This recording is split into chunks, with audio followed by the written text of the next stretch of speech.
Greetings and welcome to AgriSummit 2021, Canada-Africa Agriculture Summit focused on harnessing possibilities across the value chain. My name is Sherry Lee, Director of Partnerships and Public Affairs with the Economic Innovation Institute for Africa. The timing for crucial conversations on advancing Canada-Africa commercial relations, particularly in the agriculture sector, has never been more important. To make major advances, key players across the entire value chain must be at the table. To that end, the Sprott Center for African Research and Business at Carleton University, the Norman Paterson School of International Affairs at Carleton University, the Economic Innovation Institute for Africa, the Institute for Canada-Africa Business and Policy Research, and our numerous partners are very excited to host a number of engaging international speakers and thought leaders during this unique virtual summit. These are leaders with impressive accomplishments across government, business, academia, and civil society. We are thankful for their availability and willingness to share insights on contemporary issues in the agriculture space. This event is made possible through the generous support of several organizations. And we'd like to thank the following sponsors, starting with Tourism Saskatchewan, a one-stop resource for experiencing Saskatchewan's vibrant cities and great outdoors. Tourism Saskatchewan's business support content, advice, training, and resources are all designed to make Saskatchewan's businesses more competitive, sustainable, and profitable. We also thank the Social Sciences and Humanities Research Council, which promotes and supports research and training in the humanities and social sciences. We acknowledge their support through the Connection Program, which aims to realize the potential of social sciences and humanities research for intellectual, cultural, social, and economic influence by supporting specific activities and tools that facilitate the flow and exchange of research knowledge. On behalf of the organizers and partners, we thank our sponsors. I would like to now introduce the moderator for this interview, Mr. Fergus McLaren, Director of International Relations and Knowledge Management for the Economic Innovation Institute for Africa. Fergus McLaren is a sustainable tourism and cultural heritage management professional with 25 years of experience in Canada, Asia, and Africa. Much of his current professional focus involves tourism to World Heritage Sites and the implementation of the 2030 UN Sustainable Development Goals. Fergus, I will now hand the interview over to you, and I look forward to a very engaging session. Thank you, Sherry. First off, I'd like to thank the presence of Son Excellence, Monsieur Bafété Ouattara, the Ambassador of Côte d'Ivoire to Canada. And I'd just like to start off with a brief biography first, just so we can get to know him and get a sense of his very solid, really unique, interesting background. So just to start off, Son Excellence, Monsieur Bafété Ouattara, l'ambassadeur de la République de Côte d'Ivoire pour le Canada, est un expert des questions de désarmement, de sécurité internationale et un spécialiste des organisations internationales, ONU, UA et CEDEAO. Il est l'une des personnes ressources du ministère ivoirien des Affaires étrangères sur les questions de contrôle des armements, de lutte contre le terrorisme international et de gouvernance avec notamment la Commission nationale du mécanisme africain d'évaluation par les pairs, MAEP de l'UA. Avant d'être désigné en janvier 2021 en qualité d'ambassadeur de Côte d'Ivoire pour le Canada, M. Ouattara a fait ses premières armes dans la diplomatie de 2004 à 2008 comme chargé d'études, puis sous-directeur en charge des questions de sécurité internationale au département des Affaires générales et humanitaires au ministère des Affaires étrangères de Côte d'Ivoire. Ainsi, depuis donc le 15 avril 2021, M. Bafété Ouattara, qui a présenté ses lettres de créance le 9 septembre 2021 à la gouverneure générale du Canada et l'ambassadeur extraordinaire et plénipotentiaire de la République de Côte d'Ivoire au Canada. Son Excellence, M. Bafété Guattara est diplôme du cycle supérieur diplomatique de l'École nationale d'administration, ENA, de Côte d'Ivoire, est titulaire d'une maîtrise en droit, carrière publique, obtenue à l'Université Alassane Ouattara de Bouaké. Il va rendre davantage opérationnel ses diplômes avec l'acquisition de plusieurs certificats et aussi à travers sa participation à de nombreuses missions et conférences internationales en Europe, en Asie, en Afrique et bien sûr aux USA. Monsieur Ouattara, bienvenue à notre interview. Merci beaucoup. Je vous souhaite aussi également une bonne séance de travail avec la Côte d'Ivoire, qui est un ami du Canada, qui est l'ami de tout le monde et l'ennemi de personne. Merci. Alors, c'est bienvenue à toutes les choses que tu as fait avec entre Canada et Côte d'Ivoire aussi. Pour l'entrevue, j'ai des questions sur ce sujet agricole et je te donne la première question pour toi.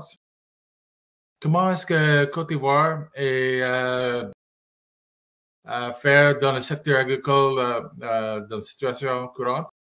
Quels sont les produits courants agricoles de Côte d'Ivoire? Ok. Je voudrais encore dire merci pour l'occasion que vous m'offrez en tant que représentant de la Côte d'Ivoire de m'adresser à vous. Au niveau agricole, la Côte d'Ivoire est l'un des pays premiers producteurs mondiaux de cacao d'abord, il faut le préciser. Oui. Et le secteur agricole constitue l'un des piliers majeurs de l'économie ivoirienne. Et ce secteur représente l'un des principaux pourvoyeurs d'emplois avec plus de 5 millions de personnes en activité, dont 33% pour l'agriculture hors vivrière. C'est dire que l'agriculture occupe plus de 50% de la population active. Elle représente 20% du PIB, produit intérieur brut. Et depuis l'indépendance de la Côte d'Ivoire en 1960, l'agriculture est le moteur du développement économique de la Côte d'Ivoire. On peut aussi dire que l'agriculture vivrière contribue très largement à la satisfaction des besoins alimentaires. La culture industrielle, quant à elle, assure d'importants revenus au pays et représente 60% des recettes d'exportation. De façon générale, le binôme café-cacao représente à lui seul 40% des recettes d'exportation et 15% du produit intérieur brut. On peut souligner enfin que 70% des industries ivoiriennes utilisent les produits agricoles comme matière première. Voilà vraiment ce que je peux dire concernant, n'est-ce pas, la situation des produits agricoles Côte d'Ivoire. Ok, je connais bien les produits de cacao de Côte d'Ivoire. Ils sont fameux.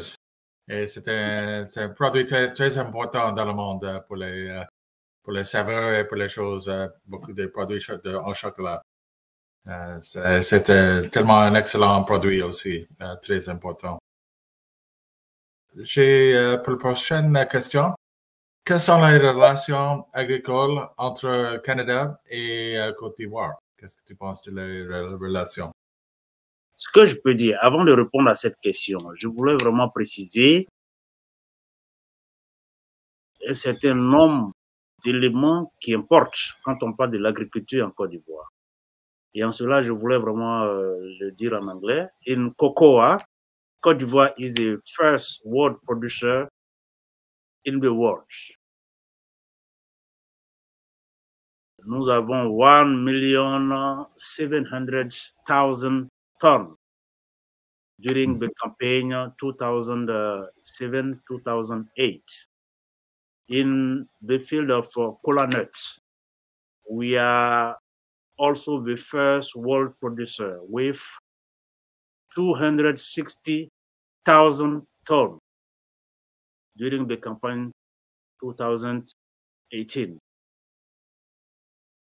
Regarding the cashew nuts, we are also the first world producer, more than 500,000 tons per year. Also, palm oil, Côte d'Ivoire is the 5th world producer and the first African producer. It is about cotton.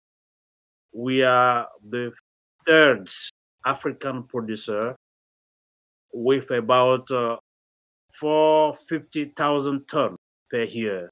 When we talk about banana, Côte d'Ivoire is also the first producer on the continent and one of the largest exporters of banana in the world. Cela dit, les relations entre la Côte d'Ivoire et le Canada au niveau de l'agriculture sont très bonnes. Nous avons un grand partenariat avec le Canada. La Côte d'Ivoire est par exemple le 5e partenaire commercial du Canada en Afrique. Et je peux dire que dans ce domaine, nous exportons essentiellement vers le Canada le cacao, cocoa, les fruits, j'ai parlé de la banane tout à l'heure, les noix comestibles, la noix de cajou. Donc voilà essentiellement ce que la Côte d'Ivoire en matière d'agriculture exporte vers le Canada. Comme je l'ai indiqué, nous sommes le 5e.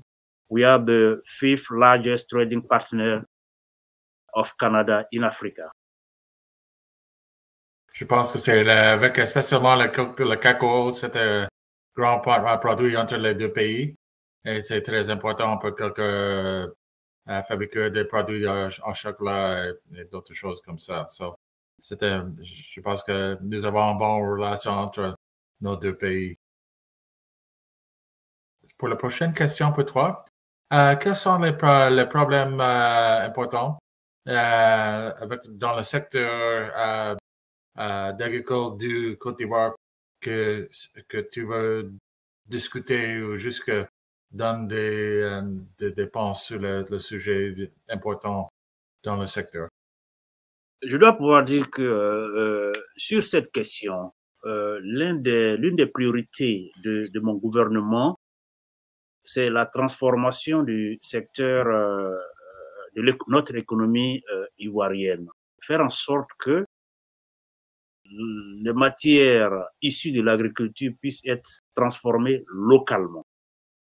Et donc, sur notre volonté d'aboutir à cela, il est vrai que nous rencontrons des problèmes.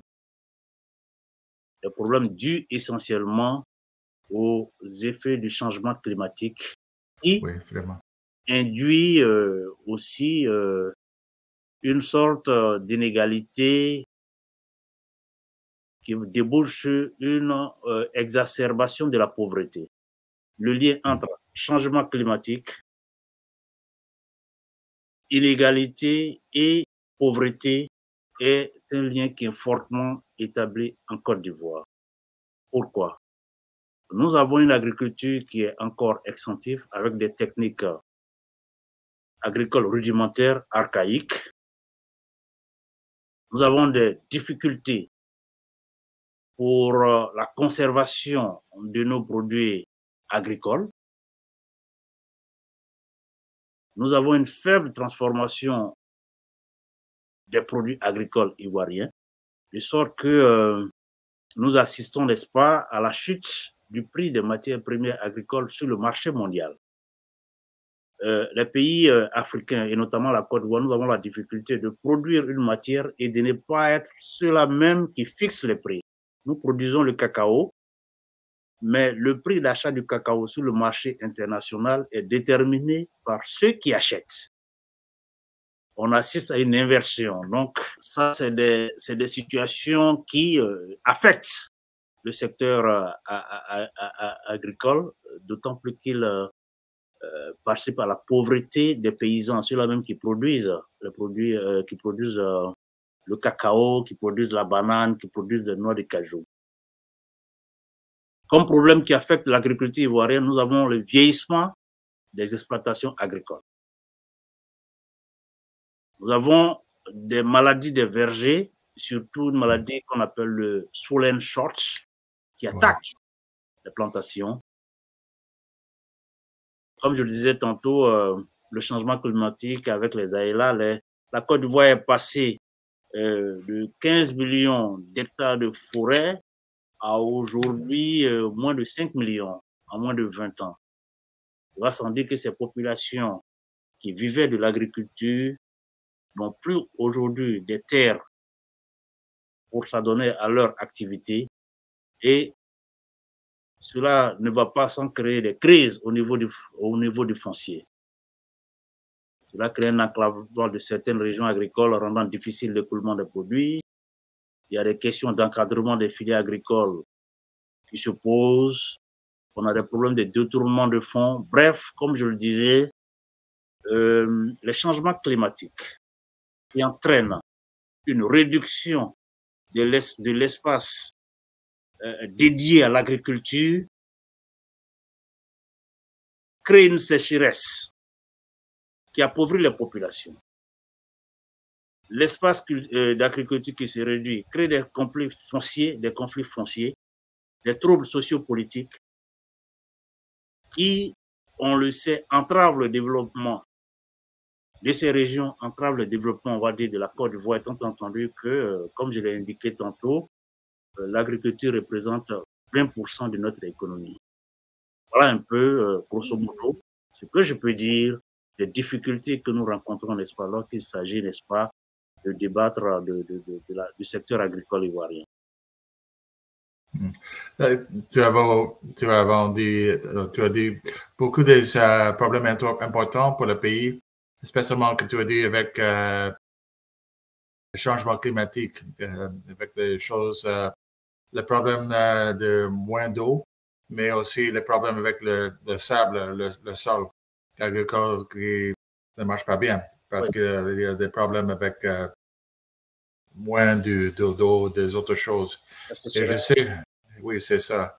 Et je comprends que aussi dans l'Afrique de l'Ouest, il sont quelques pays qui ont des smallholder farmers, des petits agricoles, qui sont là. Ils sont toujours dans une situation différente. Et pour des prix, des marchés, c'est pas facile à trouver le bon prix pour le produit et pour des coopératives comme ça. Peut-être des questions d'organisation comme les autres pays. Mais pour ça, pour une autre question qui est avec ça, qu'est-ce que tu penses que le rôle de secteur agricole de Côte d'Ivoire de la participation dans la zone de libre-échange continentale africaine avec le début le dernier janvier? Qu'est-ce que tu penses? Merci encore pour cette question sur la participation de l'agriculture ivoirienne à la zone de libre-échange continentale africaine. Je dois pouvoir dire que lorsque j'étais Côte d'Ivoire, en ma qualité de directeur des organisations africaines, j'ai participé effectivement à Kigali, au Rwanda, à la mise en place, n'est-ce pas, la zone de libre-échange continentale africaine. Je faisais partie de la délégation ivoirienne qui avons, n'est-ce pas, participé aux travaux de cette zone de libre-échange. Et c'est donc avec beaucoup de joie que je peux parler de cet accord qui est un immense défi pour l'Afrique, qui va permettre, n'est-ce pas, à l'Afrique et aux Africains d'interchanger entre eux au niveau du commerce international. Parce qu'il est établi, n'est-ce pas, que le commerce intra-africain représente moins de 3%. Et donc, c'est à juste titre que mon pays est l'un des pays à avoir signé et ratifié la zone de libre-échange continentale africaine, qui est un marché qui représente plus d'1,2 milliard d'individus. La zone de libre-échange continentale constitue donc une belle opportunité pour le secteur agricole africain, en ce sens qu'il permettra, n'est-ce pas, au secteur agricole d'augmenter, n'est-ce pas, sa production, aux Africains d'échanger entre eux en ce qui concerne les défis de la transformation de nos produits agricoles, en ce sens qu'il va permettre la création de grands groupes agro-industriels, en ce qui va permettre d'étendre le marché africain. Et donc, c'est une opportunité. La Côte d'Ivoire l'a signé, l'a ratifié, et la Côte d'Ivoire entend jouer pleinement son rôle, n'est-ce pas, dans la mise en œuvre de cette zone de libre-échange continental et faire en sorte que cela représente un élément qui permettra le développement de l'Afrique. Je pense que tu as dit des bons mots pour ça, spécialement l'idée qu'il y a un grand marché intra-africain et entre il y a 54 pays qui ont peut-être d'occasion à participer dans tous les pays. Je pense qu'ils ne sont pas tous sont dans l'accord, mais il y a une occasion pour beaucoup de pays à participer dans la zone de libre-échange. Et c'est comme ici en Amérique du Nord, nous avons fait beaucoup de bénéfices qui marchent bien pour les trois pays, Mexique, les États-Unis et Canada. Et je pense que c'est la même situation pour l'Afrique, spécialement les produits agricoles et, comme tu as dit, une grande marchandise des produits agricoles aussi. Donc, je pense que c'est une grande occasion pour le continent. Finalement, pardon. Est-ce que tu as finalement, pour toi, est-ce que tu as des autres commentaires, des autres choses que tu veux dire pour l'interview? Oh, je voudrais, à la suite de vos propos, dire que je me réjouis d'avoir participé à cette interview. Le secteur agricole africain et ivoirien plutôt a pour défi, n'est-ce pas, son industrialisation. A pour défi la lutte contre, n'est-ce pas, le changement climatique qui aboutit à un appauvrissement des populations. Donc, il revient au gouvernement ivoirien, il revient à nos partenaires comme le Canada d'appuyer, n'est-ce pas, l'Afrique, d'appuyer la Côte d'Ivoire dans sa volonté, n'est-ce pas, de transformer son économie, dans sa volonté de transformer sur place les produits agricoles. Et étant ici ambassadeur au Canada, j'ai eu des séances de travail avec le Centre de recherche en développement du Canada qui fait de belles choses avec les chercheurs ivoiriens, et nous espérons que de ce partenariat Canada-Côte d'Ivoire, le secteur agricole africain et ivoirien pourrait avoir les ressorts pour surmonter les défis auxquels ce secteur fait face. Bon, j'aime bien écouter que nous avons des bonnes relations entre nos deux pays. C'est très important pour les futurs d'agriculture dans les deux pays et puis aussi pour les pays africains. Donc, Son Excellence, Monsieur l'Ambassadeur, merci bien pour tes bonnes informations. C'était tellement intéressant et beaucoup de choses tellement importantes à discuter dans le sujet.